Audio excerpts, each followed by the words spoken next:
Long before The Bachelor, there was The Dating Game, a television game show where a woman would question male contestants hidden from her view to find the man of her dreams, or as the case may be, the serial killer of her nightmares. It sounds like a Saturday Night Live sketch, but this terrifying scenario actually played out in real life. So, today we're uncovering how a serial killer wound up on The Dating Game. But before we buzz in, be sure to subscribe to the Weird History channel. After that, leave a comment and let us know what other infamous TV moments you would like to hear about. Okay, time to get singled out. Rodney Alcala was born August 23, 1943, in San Antonio, Texas, and grew up in Los Angeles as a gifted student with an otherwise unremarkable youth. At 17, he joined the Army, and it was during his service that his dark side first entered the record. Alcala's commanding officer found him insubordinate, manipulative, and vindictive, and his file showed he was disciplined on several occasions for physically attacking women. In 1964, he went AWOL in the midst of a nervous breakdown and was eventually diagnosed with antisocial personality disorder. He would subsequently leave the Army and managed to graduate from the UCLA School of Fine Arts. But in September of 1968, Alcala was seen luring 8-year-old Tali Shapiro into his Hollywood apartment. By the time police arrived, he had used a steel bar to beat her into a coma that would last over a month. The police managed to save Tali Shapiro, but Alcala had fled both the scene and the state. He would head all the way across the country to New York City, where he would enroll at NYU Film School under the alias of John Berger. Ironically, while he was there, Alcala would take a class taught by Roman Polanski, the famed director who would himself flee the country 10 years later to avoid being charged with sex crimes. What are the odds? In 1971, Alcala got a job at the Blue Cross Blue Shield Association, where he worked alongside a guy named Richard Cottingham, soon to be better known to the public as the Torso Killer or the Times Square Ripper. Cottingham would eventually be convicted of 18 murders and claim responsibility for over 60 more. There's no evidence they knew of each other's crimes, or were even friends, but Blue Cross presumably changed their hiring policies after that. 1971 would also be the year of Alcala's first known murder, which occurred on June 12th, when he strangled 23-year-old TWA flight attendant Cornelia Crilly at her Manhattan apartment. Unfortunately, Alcala wouldn't be connected with the crime until 2011, a full 40 years later. But his brutal attack on 8-year-old Tali Shapiro got him added to the FBI's most wanted list, which would plaster his face on wanted posters at the post office and get him recognized by 2 children. He was arrested and extradited back to California to stand trial for his attack on Tali Shapiro. But Tali's mother wouldn't allow her to testify, so Alcala could only be convicted of the lesser charge of child. He was sentenced to 3 years in jail, but only served 17 months before being released. Seems like maybe they should have kept him longer.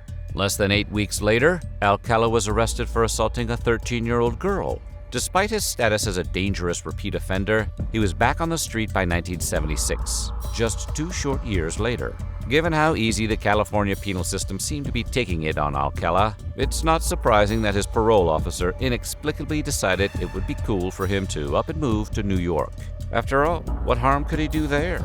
Well, since you asked, according to the NYPD, a week after Alcala returned to the Big Apple, he allegedly slew 23-year-old Ellen Jane Hover, who just happened to be the goddaughter of Rat Pack legends Dean Martin and Sammy Davis Jr. Under interrogation, Alcala admitted to knowing her, and additional evidence tied him to her disappearance. But his culpability in her murder was never conclusively proven. Not surprisingly, Alcala did not stick around in New York for long. He headed back to Los Angeles in '78 and worked a series of jobs, including a brief stint as a typesetter at the Los Angeles Times. Around this point, Alcala would also be questioned in the Hillside Strangler killings due to his status as a sex offender. While he absolutely seems like a prime suspect, the police ruled out Alcala as the strangler, and the culprit eventually turned out to be 2 men working together.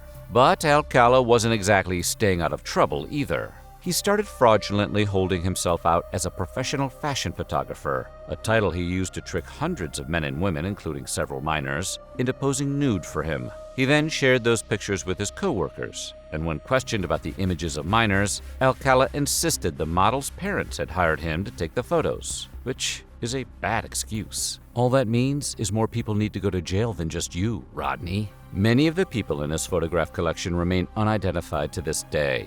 Investigators believe at least some of them were likely among his victims.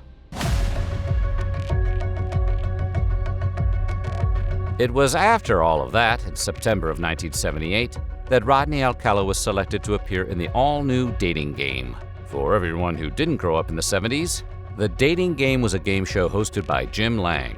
Contestants were single folks, usually women, who would ask getting-to-know-you questions of 3 other contestants of the opposite sex. Like everything else on the show, the questions and answers were typically laced with racy innuendos. The Bachelorette could hear but not see the bachelors. And at the end of the show, she'd pick one of them and go on a date with him. In the episode in which he appeared, the contestant was Cheryl Bradshaw, and Alcala was Bachelor number 1, introduced as a successful photographer who got a start when his father found him in the darkroom at the age of 13, fully developed. It was also noted that, between takes, you might find him skydiving or motorcycling. The description neglected to mention that by that point, Alcala was an active serial killer, having already taken the lives of 18-year-old Jill Terry Barkham and 27-year-old Georgia Marie Wixted, and possibly others. But since no one seemed to be aware of that, Bradshaw cheerfully asked Alcala to describe what kind of meal he would be, to which he answered, "I'm called the banana, and I look really good.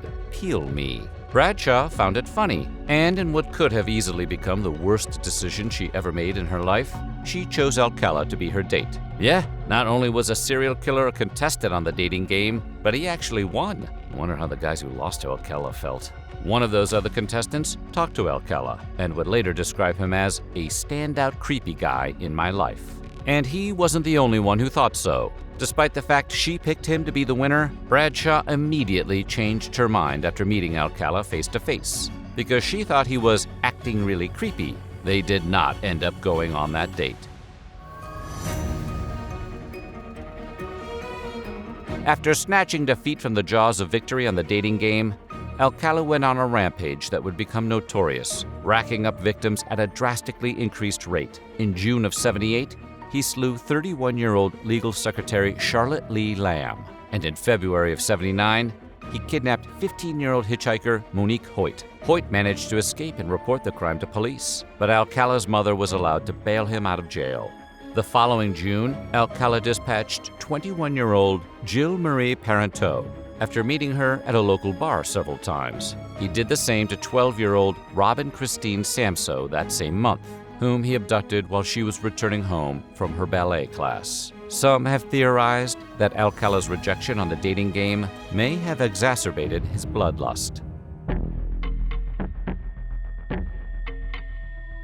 Rodney Alcala was finally apprehended in June of 1979 and convicted the following year. But the verdict against Alcala would ultimately be overturned by the California Supreme Court, who believed jurors had been improperly informed of his former crimes. He was convicted after a retrial in May of 1986, but that conviction was overturned in federal court. Prosecutors were starting prep for round 3 when they made a chilling discovery. Alcala's DNA, which had been collected during his imprisonment, connected him to the murders of 4 other women, Barkham, Wixted, Lamb, and Parenteau. After some legal wrangling over whether the cases should be tried individually or together, Alcala finally went on trial for all 5 slayings in February of 2010. Despite the old saying that a man who represents himself has a fool for a client, Alcala decided to represent himself. It went exactly the way you think. During the trial, Alcala took the stand in his own defense, role-playing 2 different parts as if they were separate people, the interrogator and the witness. When playing the former, he would ask himself questions in a comically deep voice while addressing himself as Mr. Alcala. He also made the jury watch clips of his appearance on the Dating Game and listen to Arlo Guthrie's classic anti-war novelty song, Alice's Restaurant. But ultimately, Alcala barely presented a defense. He merely claimed he didn't remember harming any of the women. and insisted he was applying for a job as a photographer at Knott's Berry Farm at the time of one of the crimes being committed. Alcala was convicted for a third time, but not for the final time. He was finally indicted for the slayings of Cornelia Crilly and Ellen Jane Hover in 2011. After initially denying the charges, he pleaded guilty so he could return to California and continue appealing the death sentence he'd received for his previous conviction. The dating game's worst contestant ever finally passed away in 2021 in a California prison at the age of 77. So what do you think? Had you ever heard of this infamous game show appearance? Let us know in the comments below, and while you're at it, check out some of these other videos from our weird history.